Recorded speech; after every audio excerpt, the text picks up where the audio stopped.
लाखापर्यंत येते, पण 5-5.5 लाख समित कदम लाडक्या बहिणींची नावं कमी झाली, काय बरोबर नाही.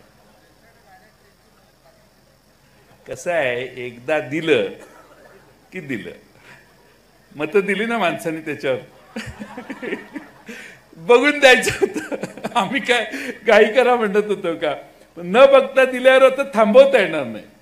आणि म्हणून तुमच्या शेजारी उजव्या बाजूला जे बसलेले आहेत त्यांची भूमिका आहे की आता कुठल्याही महिलेचे दिलेले काही 1500 रुपये थांबवता येणार नाही. आम्ही त्या बाजूने आहोत. आता आम्ही लाडक्या बहिणींची बाजू घेऊनच काम करणार इथून पुढे.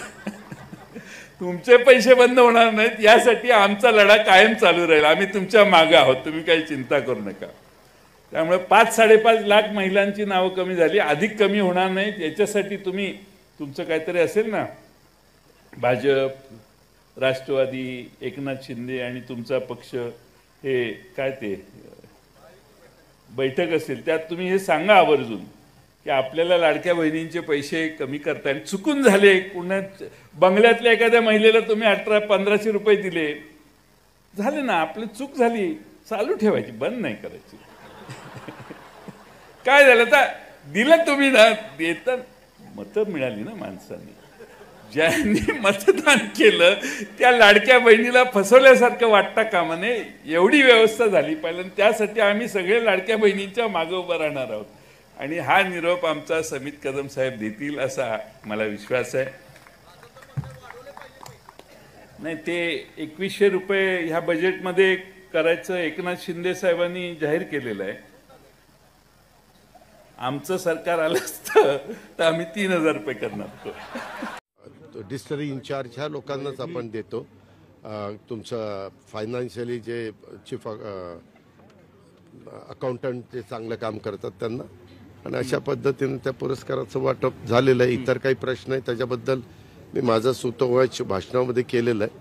मी मीटिंग पण त्यांची घेणार आहे आणि त्या मीटिंगमधनं जेवढे काही प्रश्न मार्गी लावता येतील महायुतीच्या वतीनं, राज्य सरकारच्या वतीनं, ते लावण्याचा प्रयत्न करणार. साखर निर्यातीचा कोटा 10 लाख मेट्रिक टन आलाय, त्याच्यातला 4.25 लाख मेट्रिक टन आपल्या महाराष्ट्राचा हिस्सा आहे. आणि सध्या रेट 3800 रुपये आहे एक्स फॅक्टरी, परंतु थोडंसं थांबलं तर अजून दर वाढण्याची शक्यता आहे. त्याच्यावर कुणी काही घाई करू नये असं आव्हान मी केलं आहे. कारण पुढं 3 आठवड्यांनी रमजान आहे, जगामध्ये सगळीकडे तो साजरा केला जातो आणि तेव्हा मोठ्या प्रमाणात साखरेची डिमांड जगभर त्या ठिकाणी वाढते आणि त्याच्यामुळे तेव्हाही दर वाढतील. आणि साधारण आमच्या ह्या क्षेत्रातल्या ज्यांचा ह्याचा गाढा अभ्यास आहे, जे फेडरेशनमध्ये काम करतात किंवा ह्या क्षेत्रात काम करतात, त्यांचं असं मत आहे की एप्रिल, मे, जून ह्या काळामध्ये साखरेचे दर चांगले त्या ठिकाणी राहतील. आम्ही आता उद्या अमित साहेबांच्या बरोबर पण आमचा कार्यक्रम आहे, तिथं पण आम्ही विनंती करणार आहे की ज्यूस टू इथेनॉल आणि बी हेवी टू इथेनॉल हे जे दर त्या बाबतीमध्ये वाढवून द्या. MSP पण वाढवली पाहिजे, कारण 4-5 वर्ष झाली MSP 3100च आहे आणि FRP मात्र वाढत गेलेली आहे. त्याच्यामुळं साहजिकच शेतकऱ्यांना भाव उद्याच्याला वाढून द्यायचं म्हटलं तर साखर पण त्या दरामध्ये गेली तरच भाव वाढून देता येतो. म्हणून साखर असेल, आमची वीज असेल आणि आमचं इथेनॉल असेल, ह्या संदर्भामध्ये आम्ही सगळ्यांनी लक्ष घालायचं ठरवलं आहे. चांगली व्हरायटी ही लावली गेली पाहिजे, त्याच्याबद्दल पण सुतोवाच. आणि दरवर्षी 33% तरी त्या भागात बेणं बदललं गेलं पाहिजे.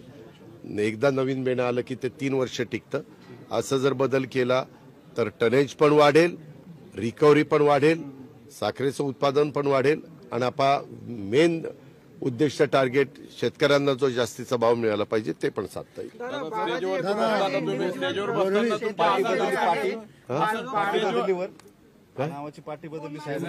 शेजारी पाठी होती कोण काय होतं तसं काही नाही. त्याच्यामध्ये बाबासाहेबांना काही साहेबांशी बोलायचं होतं तर मी केव्हाही बोलू शकतो, म्हणून बाबासाहेबांना मध्ये बसवलं.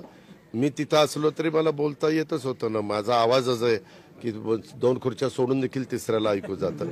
त्याच्यामधले हे काही बातमी होऊ शकत नाही. त्यामध्ये एक मी बाबासाहेब पहिल्यांदा सहकार मंत्री झाले त्यांना रिस्पेक्ट दिली. 2 वर्ष आला नाहीत वार्षिक मी कामात होतो. माझे जास्त आमदार कसे निवडून येतील त्याचा 2 वर्ष विचार करत होतो. आता बांगलादेशी नागरिकांचा प्रश्न आहे, घुसखोरी आहे. पुण्यात पण काही बांगलादेशीकडे सर्व कागदपत्र सापडले. आपल्या लाडक्या बहिणीचा लाभ एका बांगलादेशी महिलेला मिळालाय मुंबईमध्ये. तो प्रश्न आपल्या देशामध्ये सगळीकडेच उत्पन्न झालेला आहे. विशेषतः मुंबई, पुणे, अशी कलकत्ता अशी जी काही शहरं आहेत त्या शहरामध्ये देखील, दिल्ली वगैरे ठिकाणी ही लोक येत आहेत. त्यांना शोधण्याचं काम आणि त्यांना परत पाठवण्याचं काम आपण सुरू केलेलं आहे. परवा सैफवर पण जो हल्ला झाला तो बांगलादेशीच होता. हे सगळ्या एकंदरीत तपासावरून सिद्ध झालेलं आहे. आणि आम्ही मागच्या वेळेस आम्हाला मर्यादित वेळ होता, त्याच्यावर लाडकी बहिणाचं आम्हाला आधार कार्डशी लिंकअप करायचं होतं. ते दुर्दैवाने आम्हाला करता आलं नाही कारण वेळ कमी होता. आता त्याच्या संदर्भामध्ये खरोखरी ज्या लाडक्या बहिणीला तो लाभ द्यायचा आहे तो लाभ देण्याच्या संदर्भामध्ये आम्ही हळूहळू पावलं रिकव्हरीचा अजिबात विचार नाही. विक्रोळीमध्ये दादा सूर्यानगर आहे, त्या ठिकाणी एकच भिंत जी आहे ती 10 वेळा बांधल्याचं दाखवलंय. 2014 ते 2000 दाखवलं मुंबई म्हाडाच्या वतीनं बांधण्यात आलेली आहे. तुम्ही माहिती दिली, मला त्याची माहिती नाही. मी आता तुमच्याशी बोलून मुंबईला चाललोय. गेल्यानंतर म्हाडाच्या संबंधितांना, वत्सा नायर आणि जे कोणी असेल त्यांना बोलून घेतो आणि त्यांना विचारतो. साहेबांची तुमची काय चर्चा झाली?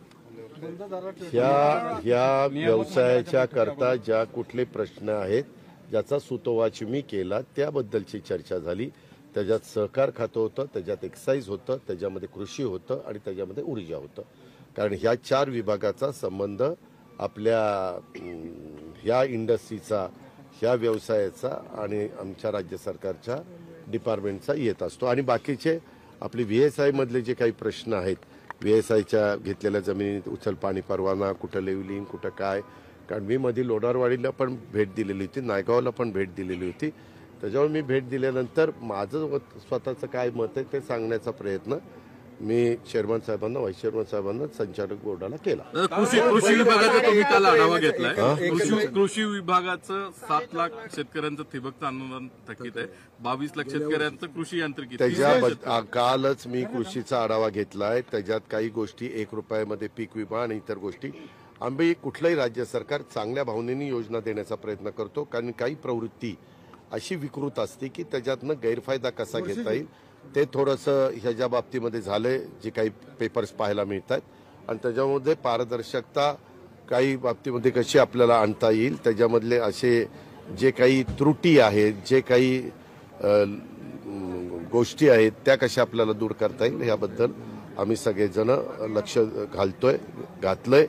देवेंद्रजी आल्यानंतर मुख्यमंत्री महोदयांशी पण बोलून त्याबद्दलचे अंतिम निर्णय घेतले. 2 ठिकाणच्या पालकमंत्रीपदाचा विषय सॉर्ट आउट होतोय काय? रायगड आणि नाशिक. मुख्यमंत्री आल्यानंतर तो मुख्यमंत्र्यांचा अधिकार आहे. मुख्यमंत्री महोदय सगळ्यांशी चर्चा विनिमय करून मार्ग काढतील याबद्दल मला खात्री. बीडचे एक मुंडेंच्या हत्येचे प्रकरण आहे, ते काल धसांनी सुरू केले. जे कुठल्या कुणाच्याही हत्या असतील, जर त्याचे काही पुरावे दिले आणि तक्रार दिलेली असेल तर त्याची चौकशी केली जाईल. चौकशीमध्ये जे कोणी दोषी असतील त्यांना निश्चितपणे कायद्याने, नियमाने, घटनेने, संविधानाने जी शिक्षा करणं कडकमधली कडक. म्हणजे त्या सरपंचाची जी काय हत्या झाली ती तर इतकी निगृढ पद्धतीने केलेली आहे की तिथं त्या संबंधितांना फासावरच लटकवलं पाहिजे.